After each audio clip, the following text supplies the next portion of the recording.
Nikola Kusturica's reach grows after a dominant FIBA U17 World Cup, and the rumors swirl that UCLA is all but done, yet it's not quite yet.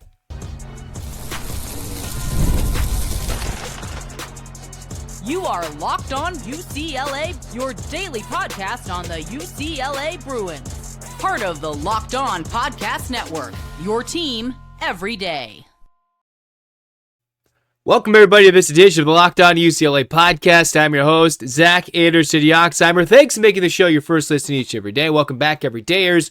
We got a jam-packed show for you. Today, we are leading off with Nikola Kusturica, his dominance at the FIBA U17 World Cup with Serbia, and what it looks like if he's coming to UCLA, if not. Secondly, we're talking UCLA baseball and softball made some ads via high school recruiting in the transfer portal. We'll talk about that. Thirdly, UCLA Athletics just last week announced the new Hall of Famers joining the legendary Hall of Fame for UCLA Athletics. We'll talk about who those are coming up soon. This episode is brought to you by Odoo.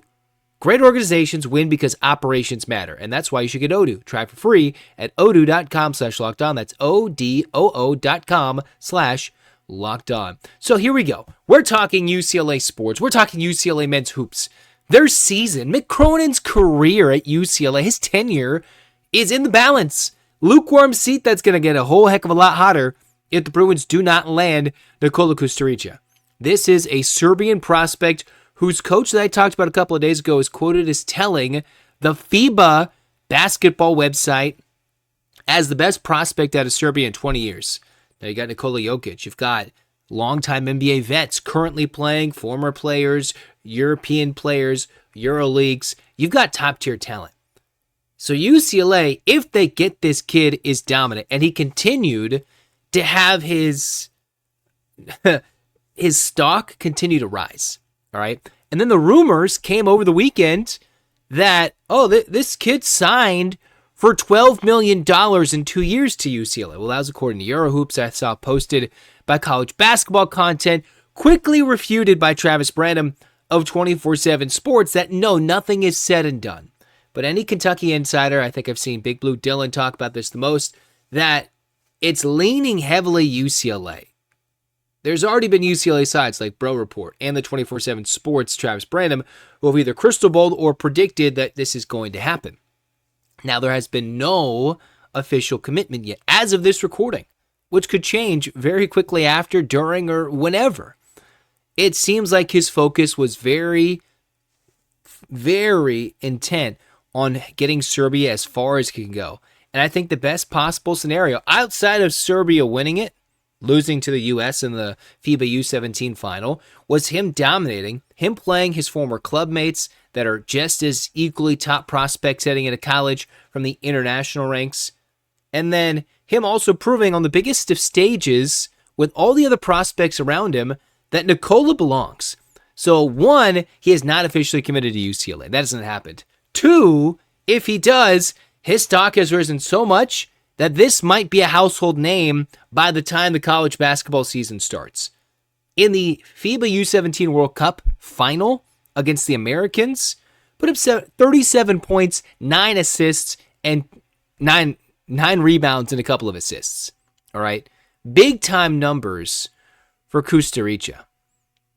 9 boards, couple of assists, went 2 of 11 from 3, so my concerns of his jump shot from downtown are valid. You look at it, you see all the makes when you see the highlight tapes, but you don't see the hitch. So while that could be a concern if they're going to get Tunde was a 30% shooter anyway, that's fine. When you see the fact that he got to the line, 17 of 22, and he can convert, nice. Was basically a one-man show against Team USA. Wow. Against some talented foes. Yes, you can argue, well, the U.S. beat him by 30. But this dude put up almost 40 in the final with everybody tuning in to watch. And people were still impressed with his ability to finish with contact above the rim, taking lobs, taking the ball in his hands, doing just about everything to keep his team competitive while showcasing what he has talent-wise. And while the shooting from three-point land still needs to develop, that's why the 2-year contract is so important for him to go to a UCLA or is in Kentucky or some other third team that makes themselves a last-minute contender in this recruitment. Is the 12 million number even way too high that's been reported? That could be. Tunde's numbers were, if you go over 2 years, less than what Kusturica could have. But do you pay a lot early for Nikola? Or, because you don't know what he's going to get as a freshman, backload the deal to make sure he stays the second year, and then watch him develop as a freshman, and then he has to stay to earn the extra money when he should flourish heading as a top prospect in the 2028 NBA draft. For Kusturica, he has been fantastic in this FIBA U17, was named an All-Star 5, or one of the All-Star team, the 5 players they announced for the tournament. And the thing that really stood out to me, and why Mick Cronin is so desperately in love with this dude as a recruit, he won the Best Defensive Player Award for this tournament. So you're telling me he's got all the skills, the size, the unique physicality, the Eastern European sense about him, right? Where Cronin won the nastiest vodka drinking Eastern Europeans. Well, he kind of got those as the 4s with Makura and Jovic. But he still wanted more international flavor. They've got the connections with the assistant coach mixed into the Serbian staff at the U20 level, I believe, the one who replaced Simovic years ago. And then with Kusturica, Best Defensive Player Award? Yeah, this dude can ball, plays defense, and there's 2 things I want to see in this recruitment. 1, UCLA win it, seal the deal, don't know what the finances could be, don't know if and when that will happen, but what this team will look like with one of the most unique prospects that'll have to play college basketball for 2 years. And if the contract is written well, that he stays at UCLA for 2 years and the transfer portal is not an option. 2, what Mick Cronin would look like behind the scenes, missing what could be the most coveted prospect he's had, even more so than Adai Mara internationally. And Mara, he's like, yeah, this dude's a baller. He would even talk about the Washington player, Hans Steinbach, who was a lottery pick or close to it. And this guy is going to be a 2-year college player. Continues to dominate, plays defense, rebounds, defends, passes, does everything that Mick Cronin wants. So physical. I was even reading, I forget who it was on social media. There's so many accounts just really foaming at the mouth, basically, at this kid's talent and potential. And it's like, well, take a look at this kid. Take a look at this kid. That was happening over this last week. And that's come after a month, or a little less than a month, of us starting to hear this name truly for the first time here domestically as, oh, this is a name that top-tier programs want, are coveting, and are willing to potentially commit upwards of $10, $12, $14 million to get him to play for 2 years. And from what I've seen, the numbers speak volumes that I think he might be worth it. Maybe $12 million over 2 years. That's a lot. That's a lot to commit. It might hamstring you when you're looking at portal talent, when you're looking at high schoolers to bring back in, when you're looking at the 5-for-5 players that get the extra years, the EDJs, the Bookers, or whoever might have a 5th year and need to go somewhere else school-wise, and UCLA wants to target those players. All interesting propositions, all right?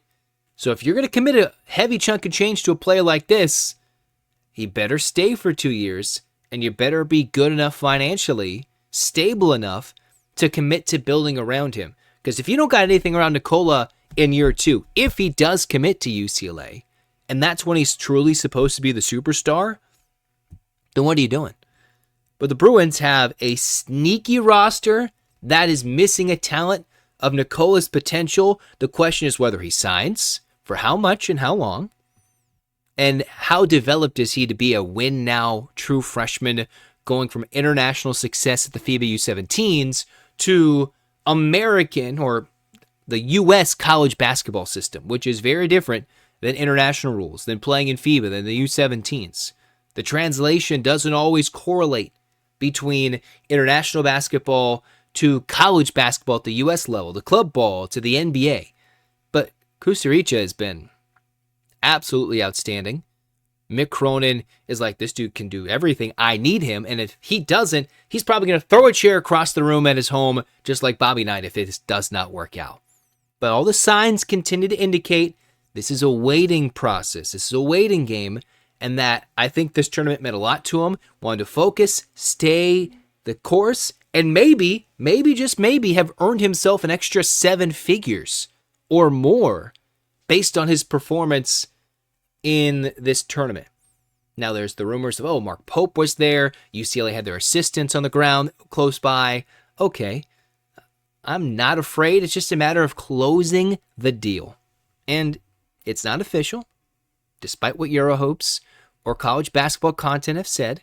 Trend 4-7 Sports has come out and said, yeah, just not yet. It hasn't happened. But everything is pointing. Again, I'm afraid the longer this takes, but the fact that now this tournament is out of the way, he can showcase, this is the talent I have. Mick Cronin's probably like, sign him now, right now. And then all of a sudden, UCLA may be a top 15, top 10 team. And all the other lamenting I've done in this offseason is shipped out the window. And we've got to have a completely new lens and new focus on this team if and when this actually happens. But we still wait. And hopefully it's not for long. Because, man, it's getting to mid-July, late July pretty quick. And I know the students don't go back to late September, but man, we want to get this kid into school and make sure he's ready to roll at UCLA, if that's to happen. Next, speaking about players coming in, the Bruins softball team's couple of transfers impact at a position of need where UCLA baseball gets another flipped commitment as John Savage looks to replace Rock Chalowski with who? I'll tell you next on Locked On UCLA.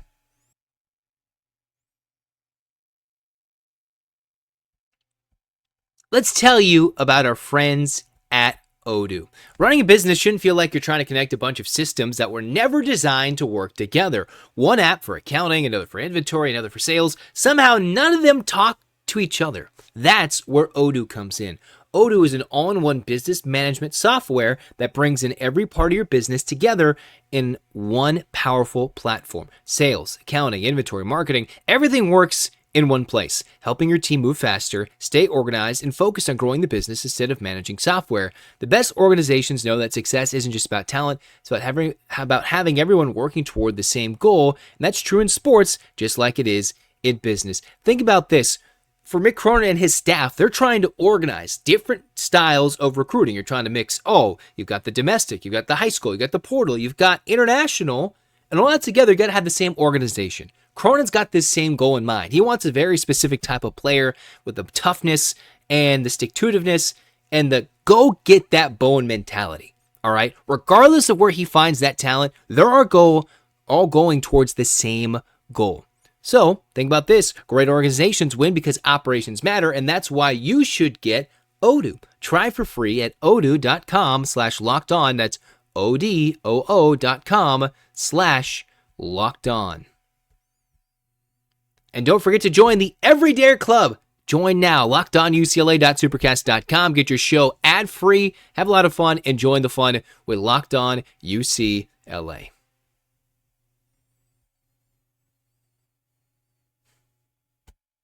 Has John Savage found the Rock Chalowski replacement? Has Kelly Inouye Perez, UCLA softball, solved the pitching holes that she really had last year and replaced Taylor Tinsley with multiple arms? Both questions we'll answer this segment. Let's start with John Savage's first flip. This is a newer one. This is more of a not breaking news, but more newer news heading into this week. UCLA got a top-tier class of 26 recruit as the Bruins build towards 27. A 26 season that ended in disaster, heartbreak, in the most crushing way possible. You're losing all the talent, most likely the MLB draft, and there's still a possibility that this player, CJ Weinstein, maybe Weinstein if I'm saying it wrong, but that this prospect who was one time committed to LSU and then on social media chose to flip to UCLA, thought, wait a minute, I could be the second in coming at short or at second, but if you want to make it really, really spicy, he could replace Rock Chalowski as a shortstop in his true freshman campaign. Well, there's a couple of things that could help or hurt UCLA in this cause. One, the Bruins have a lot of opportunity. They're going to need starters, and the youngsters can build up. And if they want to follow the mode and the model of Rock Chalowski, who is expected to be a top-tier pick, the number one pick, or on the top 5 in this upcoming MLB draft, maybe they want to leave behind a legacy, and it's the next class that eventually brings the Bruins back to Omaha consistently and eventually winning that elusive second national championship for baseball. So from this kid from Newport playing at Huntington Beach and then playing at Odoo in his senior year, guy who's played shortstop, second base last couple of years, will attempt to start in 27. 6'1", 184 pounds. Left-handed hitter. The thing is, you think about this. MLB is going to have a lot of weirdness coming up soon. They're going to have a lot of figuring out of the salary cap, whether they want one, whether they don't. Is there taxes, luxury tax thresholds? Will there be a lockout? So if you go to the draft, could you be drafted and then locked out? Or are they going to eliminate the high school draftees and you got to wait those few years for older prospects, whether you're an international player or a high school player? We're trying to figure out, as high school players won't be able to sign potentially if there's a new collective bargaining agreement with the Players Association and Major League Baseball. So there's a lot of questions turning up, and we've seen Savage get talented players before and lose them to the MLB draft. Well, Angel Cervantes turned down a second round opportunity to come to UCLA, and I think that was a good shot for Cervantes. He clearly wasn't ready, and while he performed a lot better at the end of his true freshman campaign, he could be an indication of, hey, I can still develop, maybe get a small chunk of change, not as much as you could probably at LSU for baseball compared to UCLA, but this is a guy that could play right away. He's local, SoCal, and it's not often you see some maneuvering with the Bruins like this, but a great last-second flip. They just got to hold off the draft, see where these kids get drafted, because this could very well be the last one where high school kids are truly in the mix compared to the college players, or the JUCO players, or the older international players when they start having official drafts instead of free-for-all signings and 17-year-olds being taken number one. So we'll see what happens. This player is not going to be taken number one, CJ Weinstein, but we'll see what happens, what he looks like heading into the next year. He's on the Max Preps Player of the Year watch list back in April, May. We'll see what happens, how the Bruins do that. So if the Bruins continue to keep the talent, they'll have a Rockchalowski replacement, or at least a starting middle infielder. If not, then the draft will have cursed the Bruins, I think, for the final time in high school recruiting, which means John Savage might actually be primed for a revolution depending on how high school recruiting thrives for UCLA in the future if the Major League Draft doesn't hurt them too much. Now we pivot to Kelly and Wade Perez. UCLA softball announced already on the UCLA site early July, before the 4th of July holiday, that they added 2 transfer pitchers. What did the Bruins need desperately last year? They needed to give Taylor Tinsley some help. They did. Now they have the 2 Bruin bombers. You're going to miss the Megan Grants of the world. You're going to miss the Wooleries of the world. But what really cost them wasn't the fact that they couldn't score runs. It's that Tinsley had no break whatsoever. All right, none whatsoever. You need some depth in the circle. You can't ride one arm to the final, the championship game, to the championship series. You need to be able to work through things. And maybe you're going to go with a modern philosophy and go one time through the lineup with one, another with the other. Or as you saw with Texas Tech against UCLA, they threw Caitlin Terry, then they threw Kennedy, then they went through Terry. They went back and forth with the arms, depending on the part of the lineup and depending on which player needed to get the outs at that time. So UCLA brings in 2 transfers, one from ASU, another one from back-to-back champs Texas. Very interesting. And so here we go. Mika Lupi from ASU, who's part of a team that made the NCAA tournament, a super regional team with ASU in 26, will be a senior for UCLA.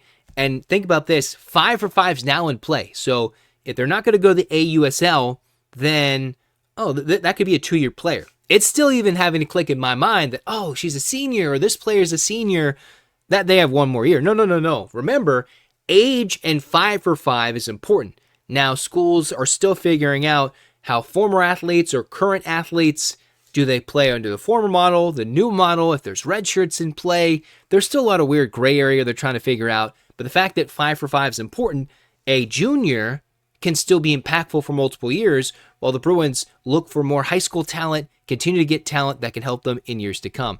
So for Lupi, an ERA just above 3.5, 25-14, over 160 strikeouts, and 273 innings pitched over 3 years, 45 starts, 94 appearances. Last year, an ERA just over 3.5, 121 innings, and was really good as a sophomore, a 3.31 ERA, 112 innings. So we saw Tinsley have to take the ball many times. Lupi will help that quite a bit. Now, the one that's very intriguing is the transfer from Texas. Cambria Salmon comes in as a player where it's like, wow, here we go. So you had Loopy, who was starting the Super Regional for ASU against Texas, 4 innings, 1 unearned run, and 2 hits with the lead. It's like, okay, dominance. Then you bring in Salmon, who has an ERA under 2.5, 12 and 2, 97 Ks, but not really an opportunity in a dominant depth full of Longhorn players that have taken the tide from Oklahoma and now shifted it to Austin in the softball world. Twice taking down Texas Tech and Nija Kennedy in their super team. So Salmon, who went 5-0, a 2.12 ERA in almost 40 innings, limited time in the SEC, has some talent, untapped because there wasn't a lot of time. Her freshman year, 62 innings, was third on the team with 66 strikeouts, and pitched in a couple of games in the NCAA tournament, and pitched in the relief role in the championship series in Game 2. So she's pitched in games, in elimination outings, in things that not many of the Bruins pitchers have so far, the ones who are returning, because Taylor Tinsley pitched so many innings. So you've got a California native coming back from Beaumont, California, returning from Austin, Texas, gives the Bruins some potential talent in the circle and more depth than what they had. All right. Now, maybe there's another high school lad. Maybe there's another portal pitcher. There's different ways, but Kelly Inouye Perez is trying to build with precise decision-making in this portal addition phase of her tinkering with this team. You're going to look at Grant. You're going to see Woolery. This lineup is still very good. It's still very good and young and has time to gel and play together. Are they going to break the national record for home runs again? No. Will they have the best home run hitter in an individual season again? No. But they have players who can bash it over the wall, hit it off the wall, put the ball in play, score a bunch of runs, play probably pretty good defense. They just need the pitcher who can throw strikes and keep it in the yard for them to have a chance. And I think the combo of Salmon and Loopy gives them a little bit more depth. Obviously, you would have loved to have a Tinsley for a 5th year or something crazy. But at the moment, we'll live with what the Bruins got. And that is better, more depth, and more options. And that's where they were heading into 26 and into 27. Next, we'll talk briefly about the UCLA Athletics new Hall of Famers here for this 26 class on Locked On UCLA. Support today's episode, and support for today's episode comes from Indeed Sponsored Jobs. When workplace chaos hits and you need the right hire, Indeed Sponsored Jobs helps connect employers with candidates who match specific roles needed, like skills with the certifications, location, and so spend less time searching and more time that gets spent finding the right fit. People finding quality hires on Indeed, they're doing that right now. In the minute I've been talking to you, companies like yours have made 27 hires on Indeed according to Indeed data worldwide. Usually the biggest difference isn't someone doing more work. It's somebody who knows exactly what needs to happen when, and if that does happen, helps everything run smoother. Getting that right person, everything just gels. It works. And that's what you need, and that's how you can find that person with Indeed. Spend less time searching, more time actually interviewing candidates who check all your boxes, less stress, less time, more results. When you need the right person to cut through the chaos, it's a job for Indeed Sponsored Jobs. Listeners of the show get a $75 sponsored job credit to help get your job the premium status it deserves at Indeed.com/podcast. Just go to Indeed.com/podcast right now and support our show by saying you heard about Indeed on this podcast. Indeed.com/podcast. Terms and conditions apply. Need to hire. It's a job for Indeed Sponsored Jobs.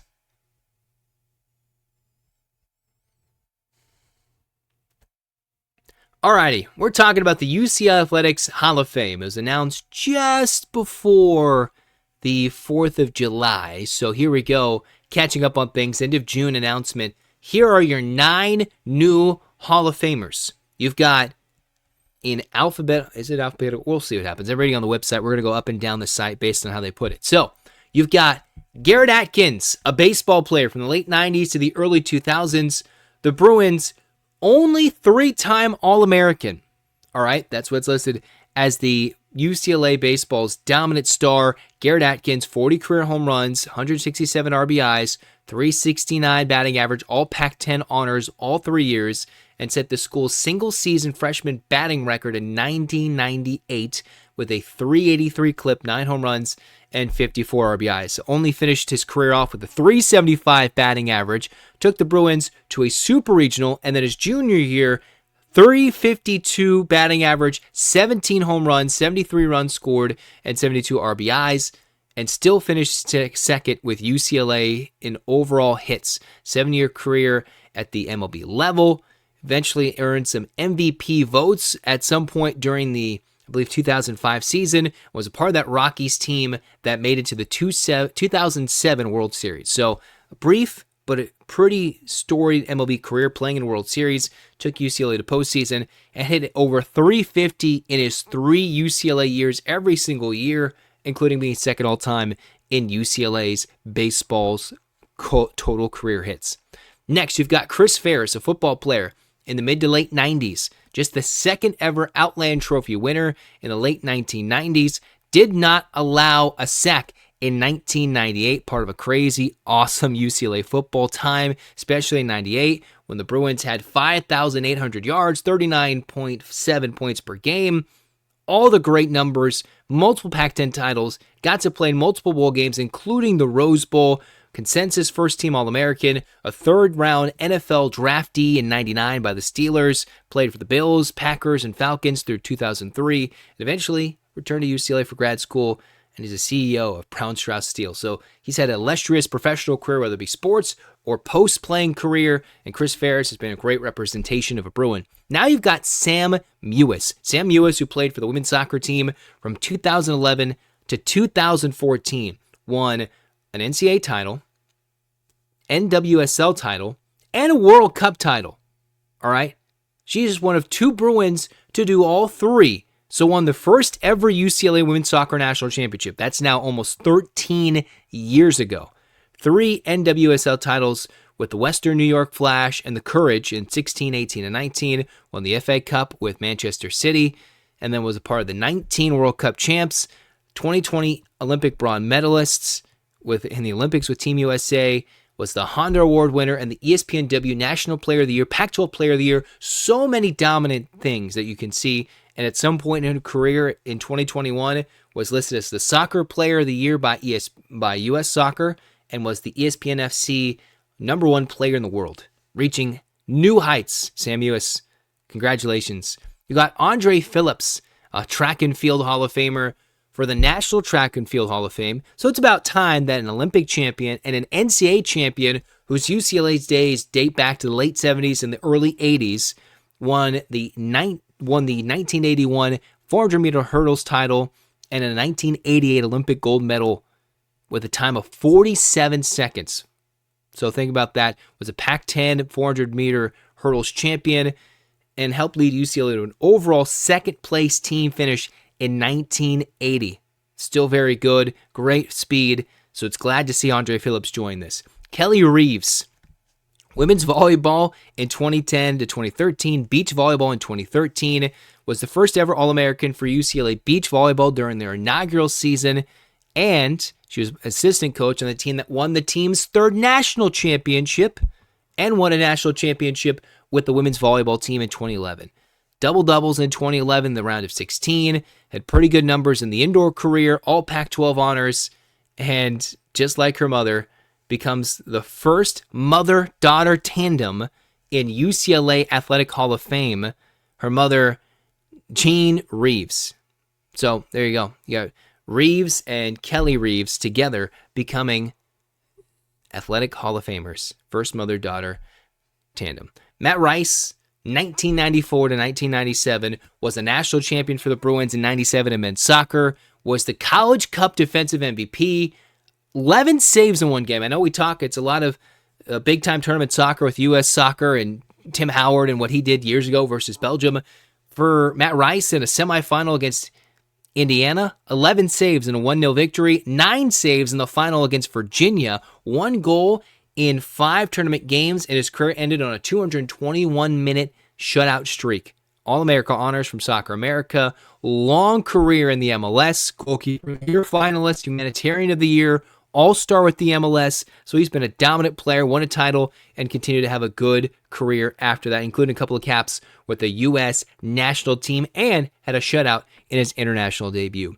Then you've got Michael Seeley, who was a longtime women's volleyball head coach, men's volleyball player from the late 80s to early 90s, so twice has been impactful for the UCLA athletics program. Championships in 2 programs, 3 overall titles, men's national championship, assistant on the 2006 women's team, and was the leader in the 2011 team, an overall champion of utter dominance. Pac-12 co-coach of the year, multiple Pac-12 players of the year listed. We thank you to Mike Seeley for his dominance. Sam Story, a football player way back when in the early 1930s. It's listed on the UCLA site as one of the trailblazing Black Bruin student athletes long time ago. And according to the UCLA website, Sam Story paved the way for the Jackie Robinsons, the Woody Strodes, and the Kenny Washingtons. Some names you might have heard of more. Story, a transfer from LAJC, Los Angeles Junior College, was an end before becoming a starter at guard, a UCLA record in 1933 where they went 6-4-1, and the Bruins went 7-3 in his 1934 season, and he had third-team All-Pacific Coast Conference honors, which this is what William Spalding had to say according to the UCLA website, equivalent to All-America status because of racism at the time in the early 1930s, with Sam Story as a football Bruin way back almost a century ago. And we can't forget one of the most recent dominant Bruins, Earl Watson, part of a 4-year career at UCLA, 3 Sweet 16 appearances, all-time steals leader, probably would have been a Mick Cronin favorite, who knows, 5th in career assists, first-team All-Pac-12 honors as a senior in 2001, 13-year NBA career. He's bounced around, he's been a commentator and been a great Bruin ambassador as a player, former Bruin, and now continuing to get back to the game of basketball. So a 9-person Hall of Fame class, mother-daughter tandems. You've got legendary football players back in the 30s, and then Bruins that you remember from the late 90s to the early 2000s. What a class, what dominance, and it shows you what it takes to make the Hall of Fame.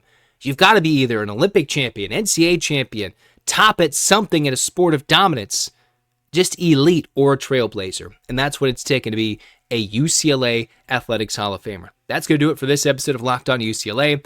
I'm Zach Anderson-Yoxsimer. We'll talk about it, whether it's UCLA football trying to get Brady Edmonds still, or if they update their class rankings here in the 27 class. Will UCLA men's hoops get Nikola Kusturica? Like, comment, subscribe, download, be a part of the Everydayer Club, and thanks for your support and making this show the first listen each and every day. Hands up, Bruins fans. 8 clap time, baby. And 1, 2, 3, 4, 5, 6, 7, 8. UCLA. UCLA, fight, fight, fight. This has been Locked On UCLA. Zach signing off. Go Bruins.